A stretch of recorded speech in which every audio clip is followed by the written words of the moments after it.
एक बार एक सेठ जी दूसरे गांव से होते हुए अपने गांव जा रहे थे। तो उस दूसरे गांव में सेठ जी को एक किसान के पास एक बड़ा ही अतरंगी कलर का गधा दिखता है। सेठ जी उस गधे को देखकर खुश हो जाते हैं और उस गधे को देखते ही उनके दिमाग में एक आइडिया आता है। वो उस किसान के पास जाते हैं और उस किसान से गधे को खरीदने की बात करते हैं। किसान सेठ जी से कहता है कि सेठ जी ये बड़ा ही अतरंगी कलर का गधा है, मैं इसके पूरे 1000 रुपए लूंगा। सेठ जी उस किसान से भाव करते हुए उस गधे को वो 500 रुपए में खरीद लेते हैं और गधे को लेकर अपने गांव चले जाते हैं।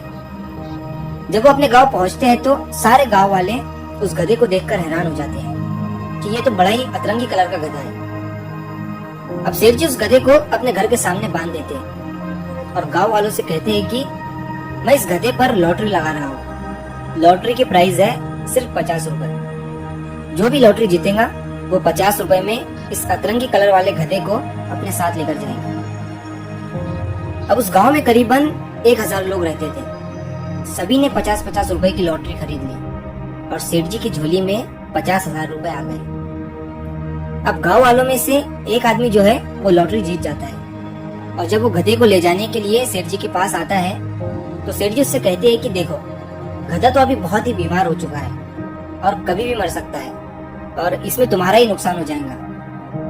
तुम एक काम करो, मैंने वो गधा 500 रुपए में खरीदा था, तुम ये 1000 रुपए रखो और वैसे भी तुमने तो लॉटरी 50 रुपए में ही खरीदी थी, उसके बदले तुम्हें 1000 रुपए मिल रहे हैं। अब वो आदमी सेठ जी की बात मान लेता है और खुशी खुशी 1000 रुपए लेकर वहां से चला जाता है। अब यहाँ पर सेठ जी भी खुश, वो आदमी भी खुश और बाकी के गांव वाले भी खुश, ये सोचकर कि हमारे तो 50 रुपए ही गए हैं।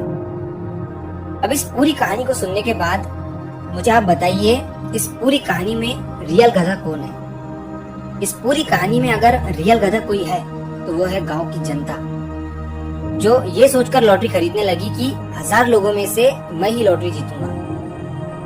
अब मैं आपको बताता हूँ कि उस लॉटरी जीतने के चांसेस एक आदमी के उस गांव में 0.1% है। मतलब 1% चांसेस भी नहीं है आपके कि आप वो लॉटरी जीत सको। और यही सेम चीज आज की जनता कर रही है, अपना पैसा और टाइम दोनों लगाकर। इस कहानी से हमें ये सीख मिलती है कि इन फैंटेसी एप्स के चक्कर में गधे मत बनो। यहाँ पर उसी इंसान को फायदा होता है जो इसका मालिक होता है। अगर आप अपने लक की वजह से कभी इन एप्स में जीत भी गए होंगे तो ये सोचना कि आपने इन एप्स में कितना पैसा गंवाया भी है और साथ ही साथ अपना टाइम भी गंवाया है। तो अगर आप इस कहानी को और भी लोगों तक पहुंचाना चाहते हो तो इस वीडियो को लाइक करिए और इस वीडियो को ज्यादा से ज्यादा लोगों तक पहुंचाइए। और अगर कहानी अच्छी लगी हो तो हमारे चैनल को सब्सक्राइब जरूर करिए। मिलता हूँ मैं अगली बार इसी तरह की कहानी के साथ। तो सब्र करो, शुक्र करो और जिंदगी में आगे बढ़ो।